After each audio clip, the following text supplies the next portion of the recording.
우리가 오늘 함께 나눌 하나님 말씀은 이사야서 6장 1절에서 13절 말씀입니다. 이사야 6장 1절에서 13절 말씀입니다.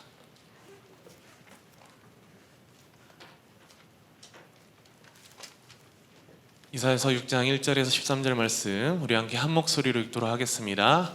우시야 왕이 죽던 해 나는 높이 들린 보좌에 앉아 계시는 주님을 뵈었는데 그의 옷자락이 성전에 가득 차 있었다. 그분 위로는 스랍들이 서 있었는데 스랍들은 저마다 날개를 6 가지고 있었다. 둘로는 얼굴을 가리고 둘로는 발을 가리고 나머지 둘로는 날고 있었다.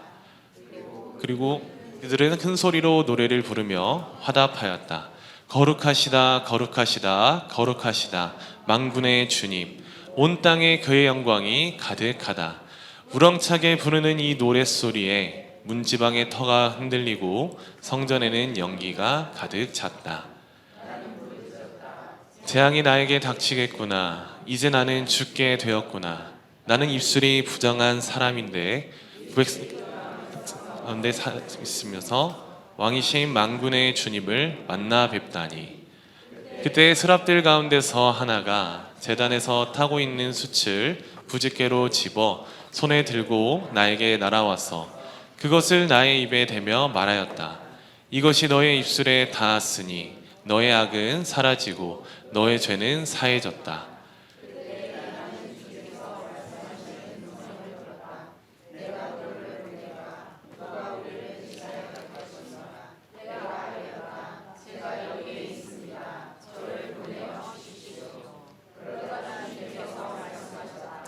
너는 가서 이 백성에게 너희가 듣기는 늘 들어라. 그러나 깨닫지는 못한다. 너희가 보기는 늘 보아라. 그러나 알지는 못한다 하고 일러라. 너는 이 백성의 마음을 둔하게 하여라. 그 귀가 막히고 그 눈이 감기게 하여라.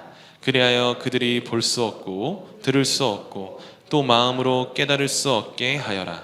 그들이 보고 듣고 깨달았다가 내게로 돌이켜서 고침을 받게 될까 걱정이다. 그때 내가 여쭈었다. 주님, 언제까지 그렇게 하실 것입니까? 그러자 주님께서 대답하셨다. 성읍들이 황폐하여 주민이 없어질 때까지, 사람이 없어서 집마다 빈집이 될 때까지, 밤마다 모두 황무지가 될 때까지, 나 주가 사람들을 먼 나라로 흩어서 이곳 땅이 온통 버려질 때까지 그렇게 하겠다. 주민의 10분의 1이 아직 그곳에 남는다 해도 그들도 다 불에 타 죽을 것이다. 그러나 밤나무나 상수리나무가 잘릴 때에 그루터기는 남듯이 거룩한 씨는 남아서 그 땅에서 그루터기가 될 것이다. 아멘. 오늘 이 밤에 하나님의 부르심이라는 제목으로 우리 성도님들과 함께 하나님의 말씀을 나누길 원합니다. 오늘 본문 말씀은 이사야 선지자가 본 소명의 환상, 하나님께서 이사야 선지자를 자신의 종으로 또 사명자로 부르실 때 환상을 보이시고 그를 선지자로 부르셨는데, 우리는 이 환상, 이사야가 본 환상을 통해 함께 말씀을 나누기 원합니다. 성경에서는 하나님의 부름을 받은 여러 믿음의 조상들이 있습니다. 만민의 복이 되도록 아브라함을 부르셨습니다. 그리고 또 애굽 땅에서 애굽의 노예가 돼서 울부짖고 부르짖고 고통받던 그 이스라엘 백성을 구해내기 위해 모세를 부르십니다. 이어서 나의 마음에 합한 왕이 되어라 하는 명령과 함께 다윗을 이스라엘의 왕으로 부르십니다. 이사야 또한 하나님의 부름을 받은 사람이었습니다. 먼저 이사야라는 이름의 뜻은 히브리 말로 어떤 뜻을 가지냐 하면 예샤, 야후, 야훼라는 뜻으로 여호와는 구원이십니다 라는 이름의 뜻을 가진 선지자였습니다. 하나님은 유대 땅으로, 이 유다 땅으로 이사야 선지자를 자신의 대언자로 택하여 불러내십니다. 또 그를 통해 심판과 구원의 메시지를 선포케 하셨고, 그것이 곧 하나님이 그를 부르신 목적이자 계획이었음을 우리는 말씀을 통해 알 수 있습니다.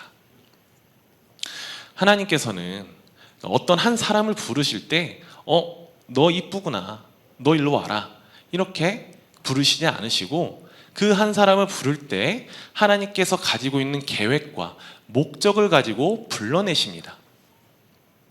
아브라함에게는 어떤 목적이 있었죠?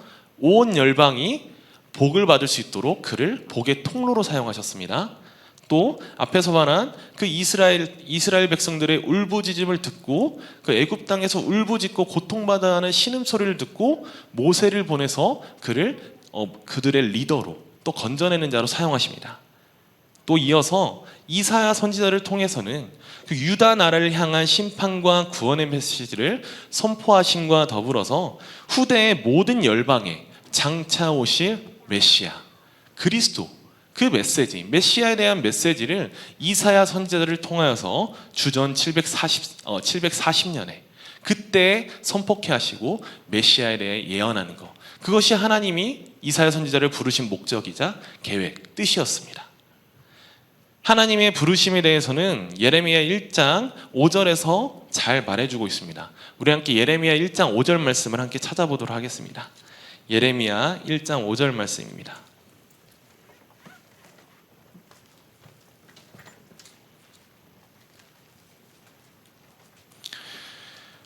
우리 함께 예레미야 1장 5절 말씀을 읽겠습니다. 시작.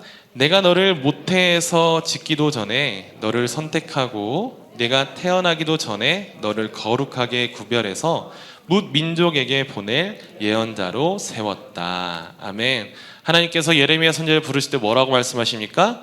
하나님의 부르심, 내가 너를 태초전부터 계획하였다.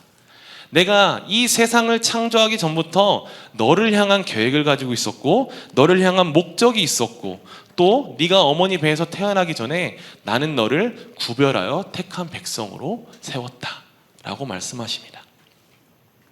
사랑하는 성도님들, 하나님께서 우리의 믿음의 조상들을 부르신 것처럼 우리를 하나님께서 태초전에 택정하시고 계획하시고 하나님의 목적을 가지고 이곳으로 부르신 줄 믿습니다.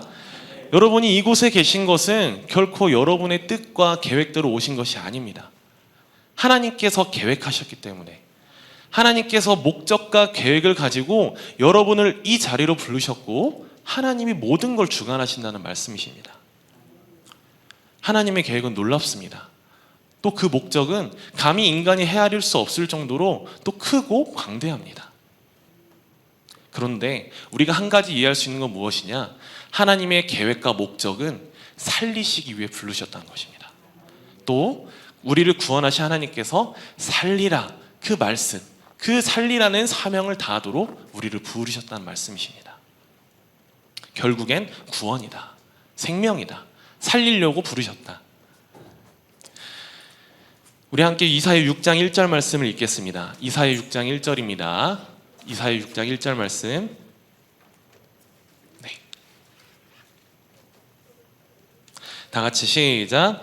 우시야 왕이 죽던 해에 나는 높이 들린 보좌에 앉아 계시는 주님을 배웠는데 그의 옷자락이 성전에 가득 차 있었다. 아멘.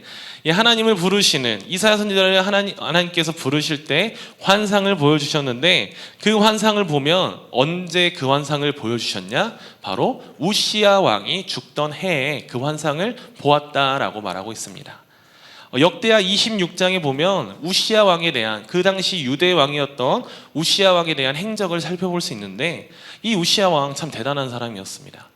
우시야 왕이 52년 동안 유다 나라를 통치했는데 그가 했던 업적들이 무엇이냐? 유다 땅의 경계를 넓힙니다. 땅을 넓혀요. 그 나라의 땅을. 그리고 농사를 좋아했다라고 말하는데 농사를 좋아해서 농지를 개간하고 수확물을 얻는 그 결과물들을 좋게 만들고 관리하고 또 토지를 개선합니다.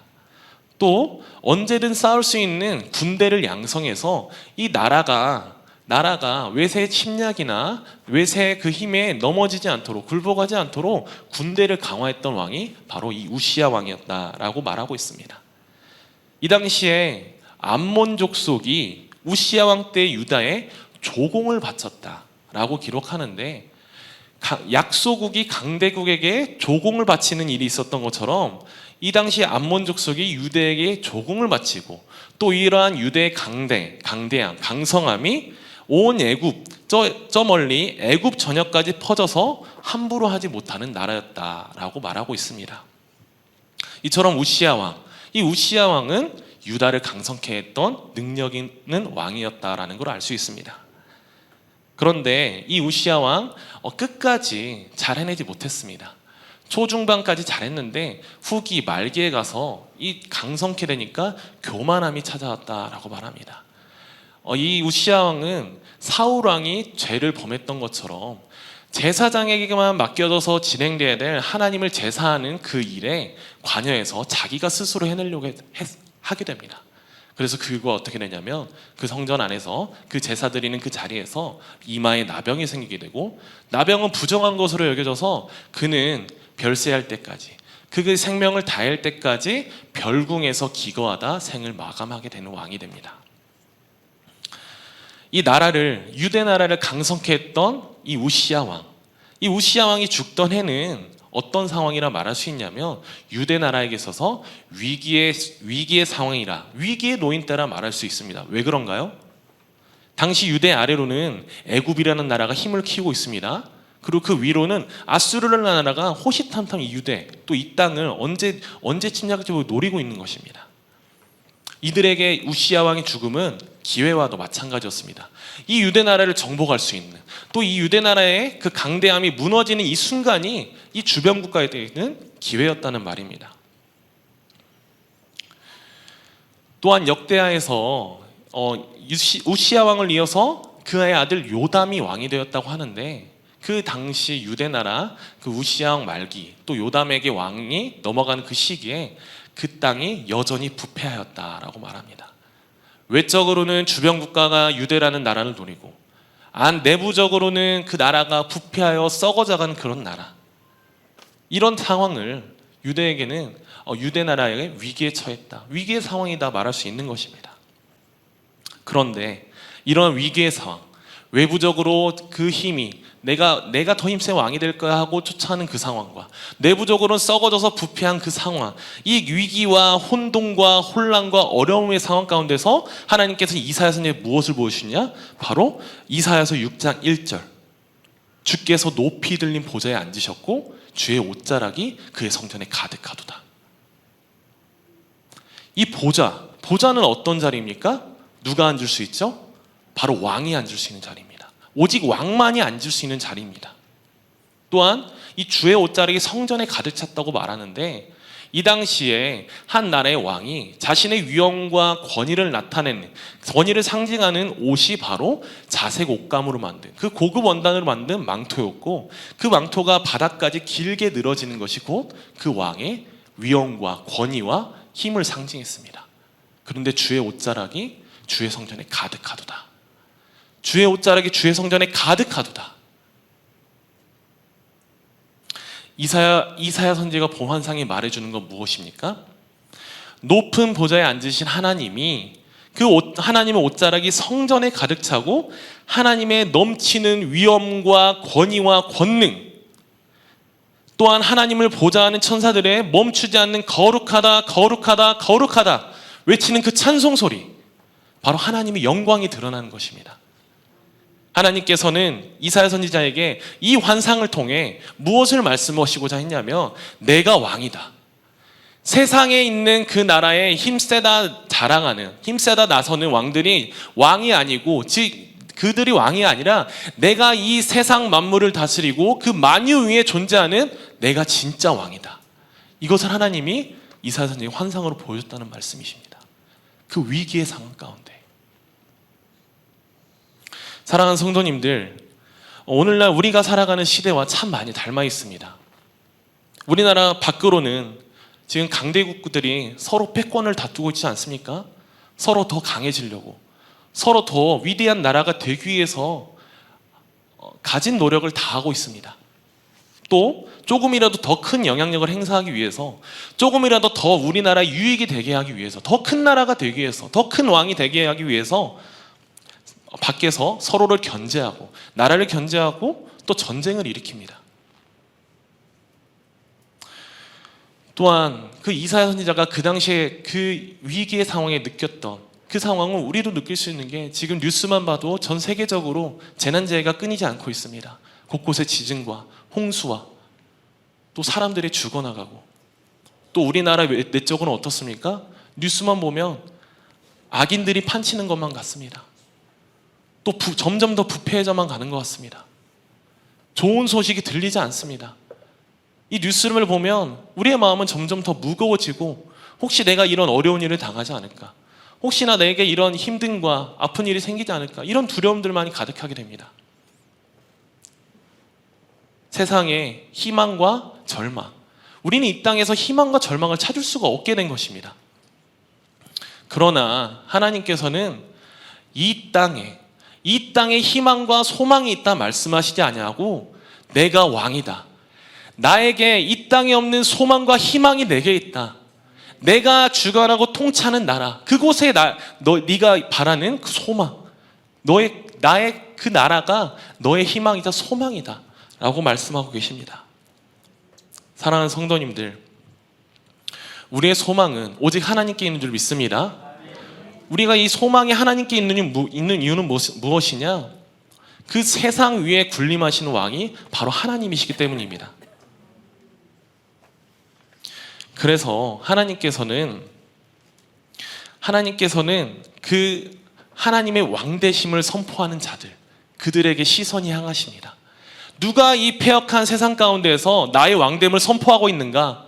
하나님께서는 그게 최대의 관심사고, 그 하나님의 왕되심을 선포하는 자들에게 하나님의 시선이 향한다는 것입니다.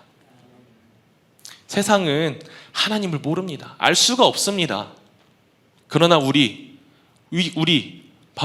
부름받은 우리 교회는 하나님의 왕되심을 선포해야 하는 줄 믿습니다. 우리의 입술로 하나님의 왕되심을 선포하는 것, 우리의 사명입니다. 우리가 부름받은 이유가 그것입니다. 우리가 교회가 세워진 이유가 무엇이냐? 이 세상 가운데에서 거룩하게 하나님의 왕되심을 선포하라고 하나님께서 교회를 세우신 것입니다.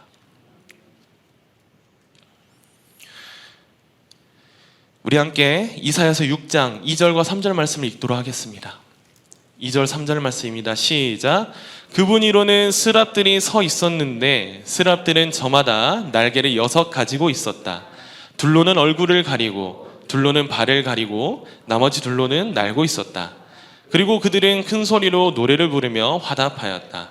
거룩하시다 거룩하시다 거룩하시다 만군의 주님, 온 땅에 그의 영광이 가득하다. 아멘. 이 이사야 선지자는 하나님의 진짜 왕되심, 하나님의 진정한 왕되심과 이어서 무엇을 보냐면 하나님의 영광스러운 모습을 보게 됩니다. 천사들이 있는데 천사들에게 6 날개가 있다고 합니다. 근데 그 6 날개 중에 2 날개는 얼굴을 가리우고 2 날개는 발을 가리우고 2 날개는 하늘을 날고 있다고 합니다. 그런데 이 천사를 통해서 계속해서 선포되고 찬송되는 내용이 무엇입니까? 하나님은 거룩하시다 거룩하시다 거룩하시다. 하나님의 영광이 끊임없이 흘려서 나옵니다. 이런 끊임없는 하나님의 영광을 본 이사야의 반응이 어떻습니까? 우리 함께 6장 5절 말씀 읽겠습니다.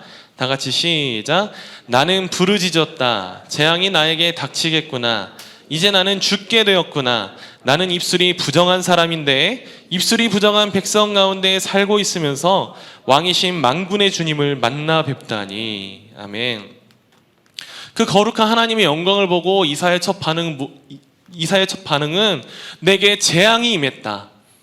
내가 망하게 되었다. 내가 죽게 생겼다. 나는 끝났다. 라는 반응을 보입니다. 왜 이런 생각을 하는 것입니까? 하나님의 그 찬란한 영광을 보고 있는데. 왜냐하면 하나님의 거룩함을 마주쓰니 자신의 죄가 드러나게 되는 것입니다. 하나님의 거룩함 앞에 자신 안에 깊숙이 감춰주었던 그 죄가 다 드러나니 이 죄 때문에 자기가 죽게 된 것을 알고 이 이사야는 두려워 떨고 나는 죽었다 라고 말할 수밖에 없는 것입니다. 이사야 선지자가 말하길 나는 입술로 죄를 짓고 입술이 부정한 백성 가운데 있었는데 이 가운데 하나님을 마주했다. 그래서 나는 죽게 되었다 라고 말합니다. 그런데 우리 한 6장 6절에 7절을 읽어볼까요? 다 같이 시작. 그때 스랍들 가운데서 하나가 제단에서 타고 있는 숯을 부짓개로 집어 손에 들고 나에게 날아와서 그것을 나의 입에 대며 말하였다. 이것이 너의 입술에 닿았으니 너의 악은 사라지고 너의 죄는 사해졌다. 아멘. 자신이 부정한 사람이자 죄인됨을 깊이 있게 깨달았던 이사야에게 하나님의 은혜가 임합니다. 하나님이 그 죄를 사해 주셨다라고 말씀하십니다. 천사들 중에 하나가 제단에서 타고 있는 그 숯을 짚는 집게로 들어서 그 부정한 입술에 대어서 입술에 대고 하나님께서 너 죄사함을 받았다라고 말씀하십니다. 우리 이 말씀 가운데, 이 환상 가운데 요점은 무엇이냐? 거룩하신 하나님께서 죄를 드러나시게 할 뿐더러 그 죄를 사하는 권능, 그 죄를 사하시는 권한을 누가 가지고 계시냐? 바로 하나님이 가지고 계시다는 것입니다. 우리 이사야서 6장 8절을 읽겠습니다. 다 같이 시작. 그때 나는 주님께서 말씀하시는 음성을 들었다.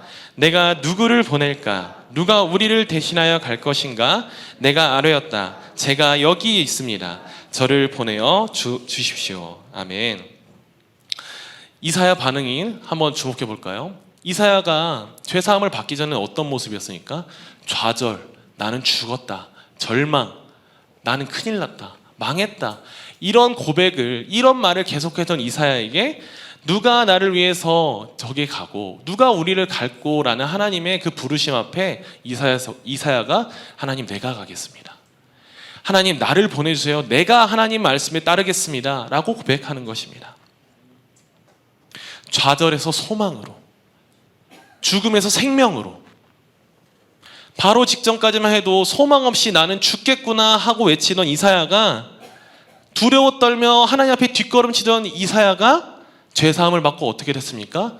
좌절이 소망으로 변하게 되는 것입니다. 죽음이 생명으로 바뀌게 되는 것입니다. 사랑하는 성도님들, 이사야 선지자가 경험한 이 죄사함, 그 죄사함이 우리에게도 임한 줄 믿습니다. 예수 그리스도를 통하여서 우리에게는 세상이 끊을 수 없는 그 사랑으로 말미암아 죄사함을 받은 하나님의 자유로 택정받았다는 것입니다. 그런데 이 죄사함, 하나님께서 친히 독생자 예수님을 보내서 피 흘리게 하시고 그 거룩한 보혈로 그 죄를 씻은 죄사함, 에베소서 1장 7절에서는 그의 피로 말미암아 속량 곧 죄사함을 받았다라고 말하는 이 죄사함, 이사야가 받은 죄사함과 하나님이 씻으신 죄사함과 우리가 받은 죄사함 뭐가 다릅니까? 같은 그 죄사함의 권한이 있는, 오직 그 권한을 가진 하나님께서 그 죄를 사해 주셨는데 우리는 이사야와 다른 모습을 가지고 있습니다. 이사야는 그 죄사함 앞에 즉각적으로 순종합니다. 하나님 내가 가겠습니다. 나를 보내주세요. 이런 반응을 보이는데 우리는 같은 죄사함을 받았음에도 참 순종하기 어렵습니다.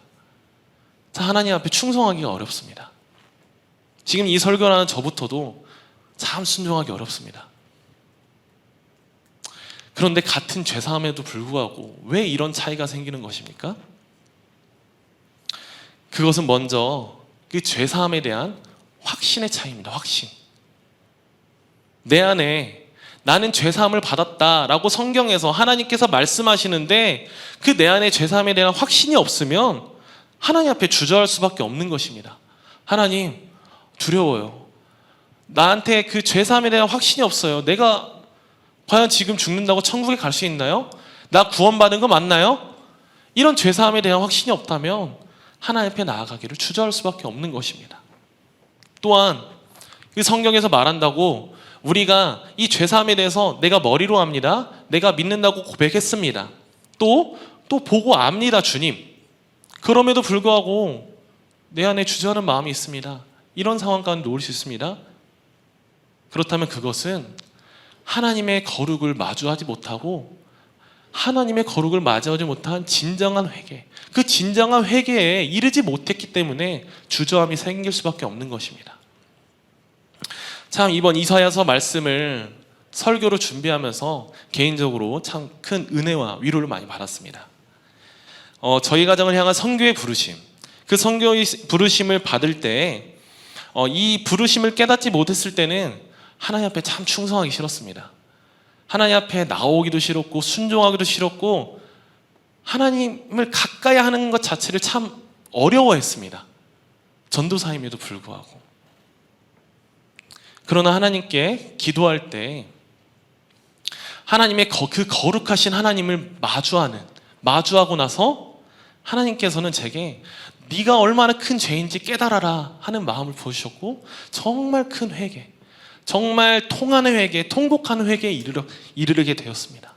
내가 얼마나 더러운 죄인이었는지, 내가 하나님 앞에 얼마나 부끄럽고 수치스러운 죄인이었는지 깨닫게 되니까 정말 소망도 사라지고, 와, 하나님, 나는 아무것도 아닙니다. 나는 정말 아무것도 아닌 존재입니다 라는 생각밖에 들지 않았습니다. 그런데 그 회개가 이뤄진 뒤에 하나님께서는 큰 은혜를 부어주십니다. 하나님께서 큰 은혜를 부어주시고 그 마음을 위로하시고 그 마음에 깨끗한 그 용서한 마음을 부어주시는데, 그때서야 하나님, 내가 가겠습니다. 내가 하나님의 뜻을 따르겠습니다. 이런 고백이 나오더라고요. 사랑하는 성도님들, 이처럼 이사야가 깨달은 나는 죄인입니다. 나는 하나님 앞에 서면 죽는 죄인입니다. 이런 깊은 죄인의 깨달음, 사도 바울이 고백했던 것처럼 하나님, 내가 죄인 중에 괴수입니다. 이러한 고백을 할 때, 깊은 회개에 이르를 때 하나님의 깊은 은혜를 누릴 수 있는 줄로 믿습니다. 하나님은 깊이 회개하는 자에게 결코 정죄하지 않으시고 너의 죄가 크도다, 이 정죄를 달게 받아라 하시는 하나님이 아니십니다. 하나님께서 회개하는 그 자녀의 회개를 들으시고 용서하시고 사랑하시고 그 사랑에 더불어 더 큰 은혜, 하나님의 사명을 맡겨주신다는 것입니다.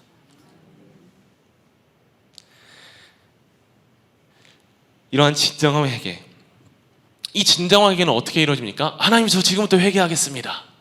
하나님, 저 지금부터 회개할 테니까 이사야가 경험한 그 크신 은혜를 경험하게 해주세요. 그렇게 될 수 없습니다. 진정한 회개는 거룩하신 하나님을 마주해야만 이루어지는 것입니다. 그렇다면 거룩하신 하나님, 언제, 어디에서, 우리에게 어떻게 나타나십니까? 이사야가 환상을 보면 하나님을 향한 천사들의 찬송이 넘칠 때, 거룩하다 거룩하다 거룩하다 는 찬송이 넘칠 때 그때 하나님의 영광이 임했고, 또 그 성전에 그 문지방이 요동하며 성전의 연기가 충만하더라 라고 말하고 있습니다. 이 연기가 무엇이냐? 바로 하나님의 임재를 상징합니다. 이를 통해 알 수 있는 건 무엇이냐? 하나님의 찬송이 있는 자리, 하나님을 향한 뜨거운 찬송이 있는 자리, 하나님을 향한 예배가 있는 자리, 말씀이 증거하는 자리에 거룩하신 하나님이 임재하신 줄 믿습니다. 그 자리가 하나님을 마주하는 자리고, 그 거룩하신 하나님을 마주할 때 그곳이 바로 나의 진정한 회개가 이루어져야 되는 자리입니다. 그렇기 때문에 사랑하는 성도님들, 바로 이 시간이 하나님 앞에 은혜를 받고 진정한 회개를 이루는 사랑하는 성도님 되시길 주의 이름으로 간절히 소망합니다. 우리 함께 이사야 6장 9절 10절 말씀을 읽도록 하겠습니다. 다 같이 시작. 그러자 주님께서 말씀하셨다.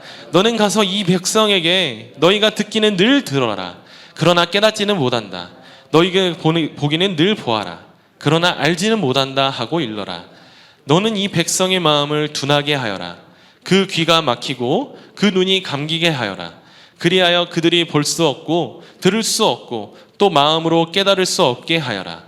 그들이 보고 듣고 깨달았다가는 내게로 돌이켜서 고침을 받게 될까 걱정이다. 아멘. 이 주님께서 이사야에게 명령하십니다. 가서 전하라는 것입니다. 하나님의 메시지를. 그런데 그 하나님의 가서 전하라는 그 명령 뒤에 참 의아한 하나님의 말씀이 있습니다. 뭐냐면, 네가 가서 말씀을 전할 때 그 백성들이 들어도 깨닫지 못할 거야. 그리고 그 마음을 돌이키지 않을 거야. 그들은 악하고 교만하기 때문에 말씀을 전해도 깨닫지 못하고 혹시 그들이 고침받을까라는 생각이, 그럴까봐 그런 생각이 들어. 하나님께서 이사야 선지자를 보내는데 그들이 변하지 않을 거고, 그들에게 열매가 없을 거고, 그들에게 다른 것들이 아무것도 이루어지지 않을 거다라고 하나님이 말씀하는 것입니다. 아니, 하나님, 귀한 사역자, 귀한 사명자, 하나님께 회개하고 하나님께 충성할 사명자 보냈는데 하나님 다 준비시켜 주셔야죠. 하나님이 열매를 맺을 수 있도록 예비해 주셔야 되는데 하나님 이게 무슨 상황입니까? 라고 말할 수 있습니다. 충성하는 입장에서, 순종하는 입장에서, 명령을 따르는 입장에서 얼마나 억울하겠습니까? 열매가 안 미친다는데. 그런데 우리가 알아야 될 건 무엇이냐?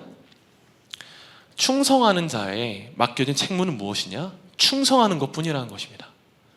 충성하는 자가 해야 될 것은 충성하고 순종하는 것뿐이지 그 열매에 대해서 왈가왈부 또는 그 열매에 대해서 좌지우지할 수 있는 권한이 없다는 것입니다. 그 열매를 누가 주관하십니까? 하나님이 주관하시는 줄 믿습니다. 하나님이 그 열매를 맺히게 하시면 맺히는 거고 맺히지 않게 하시면 맺히지 않는 것입니다.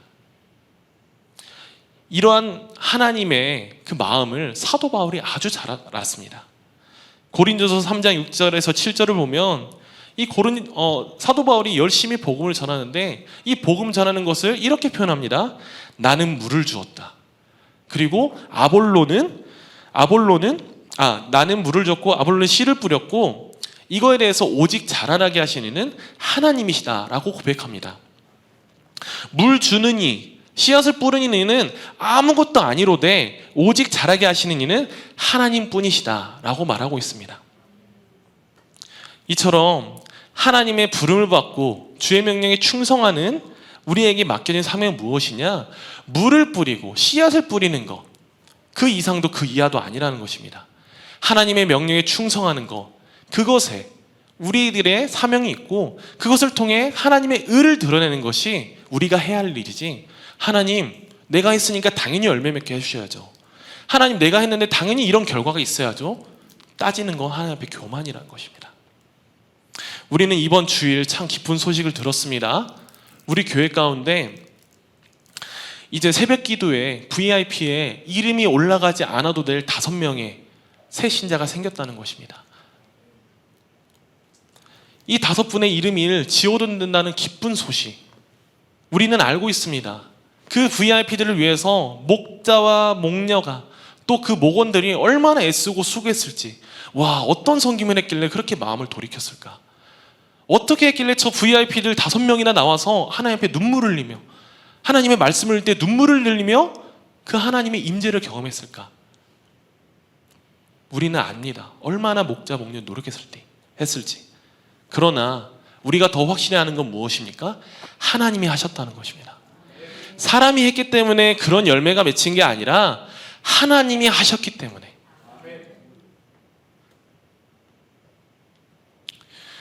또 감사한 소식이 무엇이냐? 우리 교회에 정말 기쁜 소식, 주의 종이 끊이지 않는다는 것입니다. 점점 주의 종을 양성하는 신약교회에서 안 좋은 소식이 들려오고 있습니다. 지원율이 떨어집니다. 점점 학생의 숫자는 줄어갑니다. 점점 말씀을 증거해야 될, 주의 종 되어야 될 사람들이 줄어들고 있다는 것입니다. 그러나 주님께서 우리 교회를 통해서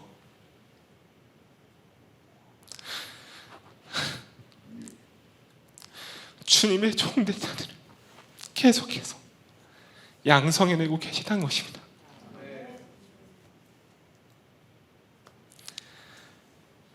이 세상에 소망과 희망과 가치를 주체하는 그 하나님의 주의 종들을 우리 교회를 통해 하나님께서 양성해내고 계시는 것입니다. 그런데 교회가 자랑할 것이 없습니다. 목사님의 고백을 통해서 알 수 있었습니다. 목사님이 하나님의 은혜다라고 고백합니다. 주의 종을 양성해낼 어떤 프로그램 또는 어떤 목적, 주의 종을 양성했던 목적을 가지고 무엇을 행합니까? 아닙니다. 이곳 강단에서 증거되는 말씀을 통해서 그 말씀을 듣고 하나님 앞에 서원하는 것입니다. 그 말씀을 듣고 마음에 하나님의 불을 받는 것입니다. 그리고 주의 종으로 서원하게 돼. 그 주의 종들이 다른 곳도 아니고 우리 교회에서 끊이지 않고 있다는 것입니다. 오직 하나님만 홀로 영광 받아줄 줄 믿습니다. 이처럼 우리는 앞선 말씀에서 그 하나님의 부름을 받은 자들, 이사야 선지처럼 하나님의 부름을 받은 자들에 대해서 세 가지로 정리할 수 있습니다. 하나님의 부름을 받은 자는 이 세상 가운데에서 하나님의 왕되심을 선포합니다.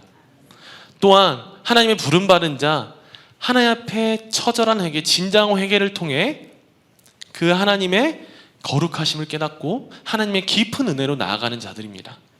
이어서 하나님의 부름을 받은 자는 하나님의 일에 충성하고 순종하되 오로지 하나님의 의로움만 드러낸다는 것입니다.